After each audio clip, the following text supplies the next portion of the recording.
आज की वीडियो में जानेंगे यूपीएससी मेंस एथिक्स के जीएस पेपर 4 के लेक्चर नंबर 6 के बारे में।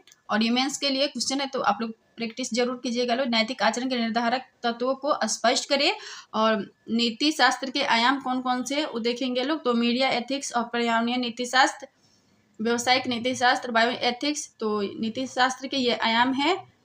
और मीडिया एथिक्स में कौन कौन से टॉपिक देखेंगे लोग। तो पहला है इसका अर्थ, और दूसरा है मीडिया में नैतिक मूल्यों का पतन और इसके परिणाम देखेंगे लोग। मीडिया में नैतिक मूल्यों का समावेशन कैसे हो, और मीडिया एथिक्स देखेंगे लोग। तो मीडिया में धर्मनिरपेक्ष मूल्य और सूचनाओं का निष्पक्ष विश्लेषण, जातीय धार्मिक लैंगिक पूर्वाग्रहों का अभाव हो और मीडिया निष्पक्ष हो अर्थात मैनेज न हो, और सामाजिक अन्याय के विरुद्ध लोगों को मानसिक रूप से तैयार करना, संवैधानिक एवं लोकतांत्रिक मूल्यों के प्रति जागरूकता।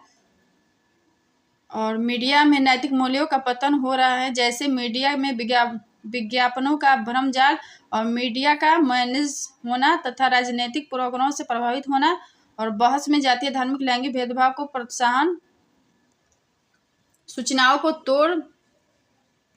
तोड़ मरोड़ कर प्रस्तुत करना और झूठ एवं अंधविश्वासों को प्रोत्साहन। मीडिया में नैतिक मूल्यों का पतन क्यों हो रहा है। तो सोशल मीडिया, इसे दो भागों में बांट कर देखेंगे लोग।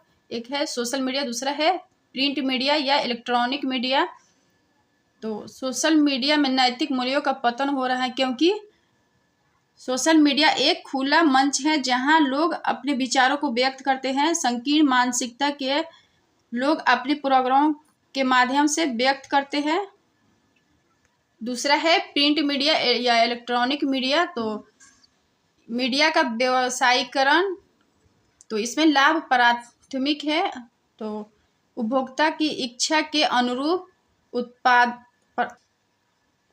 प्राथमिक होता है। उत्पाद प्राथमिक होगा तो परिणाम नैतिकता या अनैतिकता पर विचार बंद हो जाएगा। और मीडिया में टीआरपी बढ़ाने का लक्ष्य। और नेक्स्ट पॉइंट है सरकारी संरक्षण एवं प्रोत्साहन के लिए मीडिया मैनेज हो जाती है।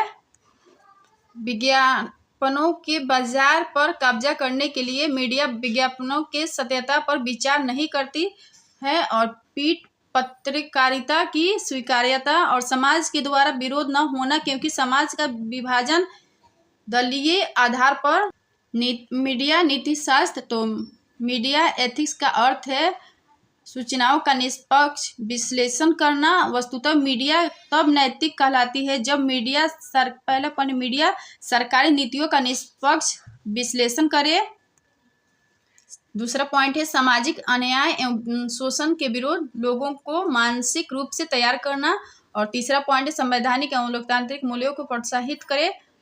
और चौथा पॉइंट है अभिव्यक्ति की स्वतंत्रता एवं राष्ट्र की सुरक्षा के बीच संघर्ष की स्थिति में राष्ट्र की सुरक्षा को महत्व दे।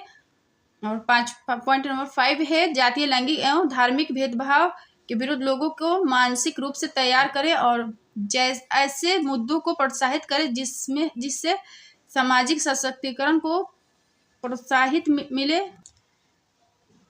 पॉइंट नंबर 6 है गवर्नेंस पर बल देने के साथ कानून के अनुपालन पर बल दे तथा सच्चाई तक प्रत्येक व्यक्ति की पहुंच को सुनिश्चित करे। और लेकिन मीडिया के विश्लेषण किया जाए तो मीडिया की अनेक गतिविधियां ऐसी है जो अनैतिक है, जैसे झूठ एवं अंधविश्वास को प्रोत्साहित करने वाली सीरियल को देखना और दिखाना। और मीडिया जनक में पीठ पत्रकारिता की स्वीकार्यता और मीडिया विज्ञापनों का भ्रमाचार पैदा करती है, जैसे फेयर एंड लवली लगाओ और गोरे हो जाओ।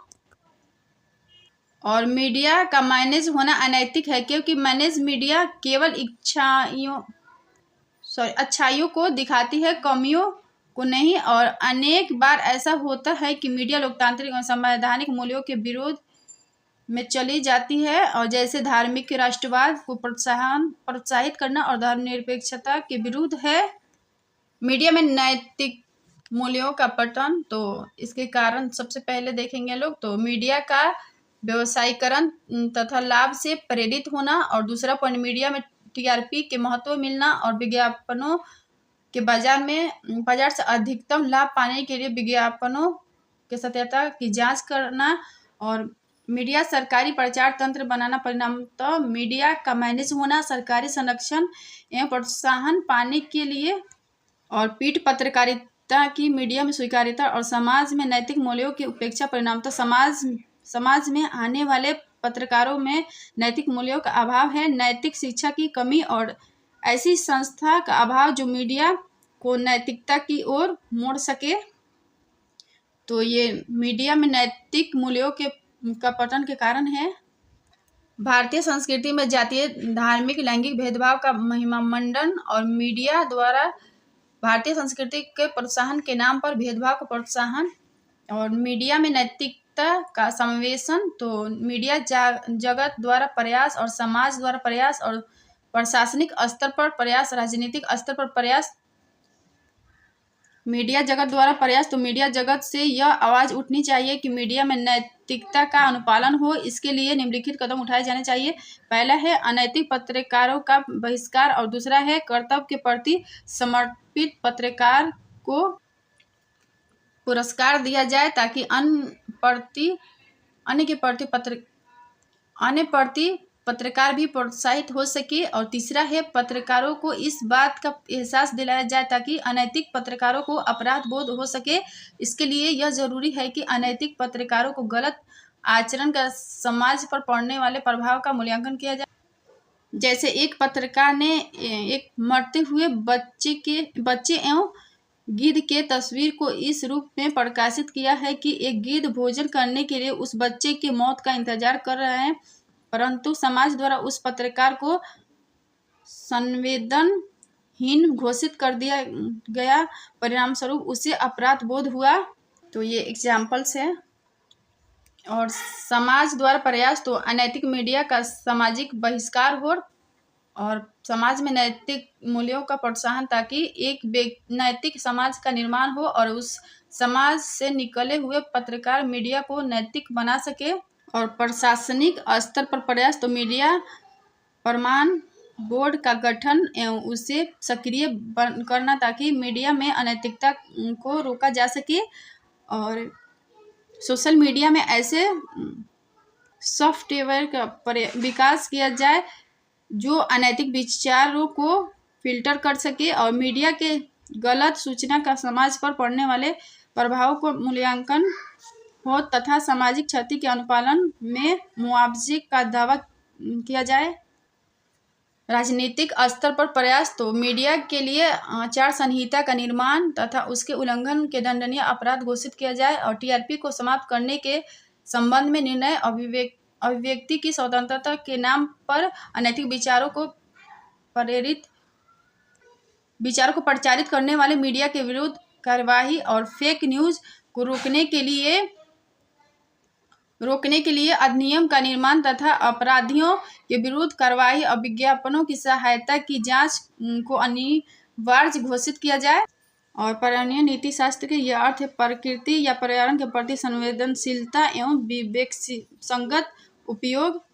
तो ये पर्यावरणीय नीति शास्त्र का अर्थ है प्रकृति या पर्यावरण के प्रति संवेदनशीलता एवं विवेक संगत उपयोग को ही पर्यावरणीय नीति शास्त्र कहते हैं। सतत विकास प्लस पर्यावरण का संरक्षण प्लस पर्यावरण के साथ सामंजस्य ही पर्यावरणीय नीति शास्त्र है। और पर्यावरण संरक्षण के लिए आंदोलन के उद्देश्य, चिपको आंदोलन उत्तराखंड में हुआ था और मैत्री आंदोलन उत्तराखंड में ये भी हुआ था और एपीको आंदोलन ये साउथ में हुआ था। और इसका उद्देश्य पर्यावरण के रक्षा के लिए ये आंदोलन हुआ था। पर्यावरणीय नीति शास्त्र चर्चा के विषय क्यों? पर्यावरणीय नीति शास्त्र चर्चा के विषय क्यों? तो पर्यावरण का दोहन तथा प्रदूषण में वृद्धि और पर्यावरण के अतिशय दोहन से प्राकृतिक आपदा में वृद्धि तथा मानव अस्तित्व के समक्ष प्रश्न चिन्ह और पर्यावरण के प्रति संवेदनशीलता एवं क्रूरता और इन्वायरमेंटल एथिक्स को महत्व क्यों दिया जा रहा है? तो मानव अस्तित्व को बचाने के लिए और पर्यावरण के प्रति संवेदनशीलता पैदा करने के लिए और प्रकृति और मानव के बीच सामंजस्य के लिए और सामंजस्य बनाए रखने के लिए और प्रकृति से आवश्यकता पूरी करने पर बल, न कि लालच पे। इसीलिए इन्वायरमेंटल एथिक्स को महत्व दिया जा रहा है। और ये कुछ डायग्राम है मानव की आवश्यकता और ये प्रकृति। तो प्रकृति से मानव की आवश्यकता पूर्ति होती है, इसीलिए पर्यावरण का संरक्षण करना जरूरी है। और लालची मानव तो प्रकृति के साथ मानवीय संबंध नहीं रखता है और प्रकृति को एक उत्पाद समझता है और दोहन के परिणाम प्रकृति का विनाश होता है और मानव अस्तित्व के समक्ष प्रश्न चिन्ह खड़ा हो जाता है। पर्यावरणीय नीतिशास्त्र का अर्थ है पर्यावरण के प्रति संवेदनशील होना तथा पर्यावरण के विवेकसंगत उपयोग को प्रोत्साहित करना। चिपको आंदोलन, एपिको आंदोलन, मैत्री आंदोलन पर्यावरणीय नीतिशास्त्र का एक अच्छा उदाहरण है। यदि प्रकृति के विवेकसंगत उपयोग किया जाए तो मानव की सभी आवश्यकता पूरी हो जाएगी। और इसलिए महात्मा गांधी ने यह कहा कि मानव की आवश्यकता को पूरी करने की क्षमता प्रकृति के पास है, क्योंकि आवश्यकताएं सीमित होती हैं जो प्रकृति से पूरी हो जाती हैं और आवश्यकता प्रकृति के साथ सामंजस्य पर बल देता है, जिससे प्रकृति के प्रति संवेदनशीलता पैदा होती है। परिणाम स्वरूप मानव प्रकृति के संरक्षण पर बल देता है। और ये डायग्राम है मानव की आवश्यकता। तो प्रकृति से मानव की आवश्यकता पूरी होती है और प्रकृति के साथ सामंजस्य होगा तो प्रकृति के प्रति संवेदनशीलता पैदा होगा और संवेदनशीलता पैदा होगा तो प्रकृति का संरक्षण होगा। परंतु मानव के लालच को पूरी करने की क्षमता प्रकृति के पास नहीं है, क्योंकि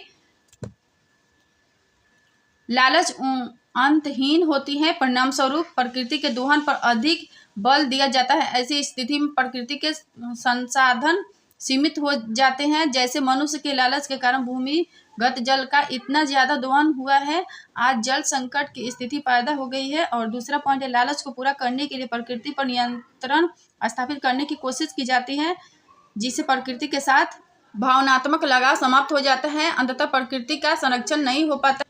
वस्तुतः जनसंख्या में वृद्धि और लोगों की आवश्यकता प्रकृति के लिए हानिकारक नहीं है, बल्कि लालच में वृद्धि प्रकृति के लिए हानिकारक है। और ये क्वेश्चन है, 20वीं सदी में पर्यावरणीय नीतिशास्त्र का मुद्दा चर्चा का विषय बना हुआ है, स्पष्ट करें।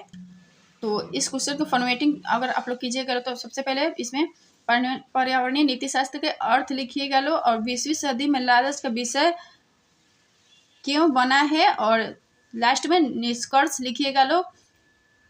तो अगर वीडियो पसंद है तो like, share, comment and subscribe कीजिएगा लोग। Thank you.